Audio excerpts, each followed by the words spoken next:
when the Lord Christ opened the second seal in the book of Revelation. Then a red horse appeared. So, who is the one riding the red horse?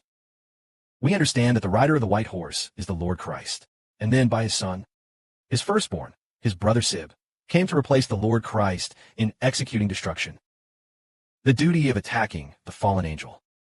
So, who is the one on the red horse in the second seal? Let's read it. When the Lamb opened the second seal, I heard the voice of the second living creature say, I am coming. Behold, a red horse has appeared. Riding on the red horse, the rider was granted authority to take away peace from the earth, causing people to kill one another. Moreover, a large sword was given to him. The one riding the red horse is Moses, the brother of Aaron, meaning that he wields a kind of authority to wage war. Then, the meaning of causing all nations and peoples to kill each other, leading to the destruction of all nations and peoples.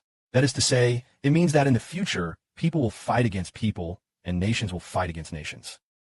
It is because this son on the red horse, namely the brother Sib, possessing authority and commanding all nations and tribes to slaughter one another, let them fight fiercely and ruthlessly, and to wage wars to eliminate Satan's offspring. This is the mystery of truth. So here it is said, I am coming. This I am coming. Of course, it's the face resembling a cherub, like the cherubim of the bull. The bull, the cherubim angel of the bull, reminds us of one thing. Cherub angel, likened to a bull, which signifies that this person possesses great strength, meaning he has enormous power. He is immensely powerful. Then, once we start talking about bulls, we are reminded of the time of sacrifice, when bulls were indeed offered as sacrifices. That means this son is destined to receive the office of the high priest, expressing that very meaning. What about Brother Hebo? It is simply that in Leviticus on the Day of Atonement, atonement was made for the people, for the Israelites. He made a covenant and sprinkled his blood. This appointed son, who will command all nations and peoples to wage war, and then cause all nations and peoples to eliminate Satan's offspring. That is the reason. Actually, in the book of Revelation, the later chapters, it is mentioned that the two witnesses prophesied, referring to the Moses of the 1,260 days, namely, the brother Sib. Brother Shebo has multiple identities, sometimes representing the identity of Israel, and sometimes Moses is associated with the covenant. His identity as Moses is connected to the covenant.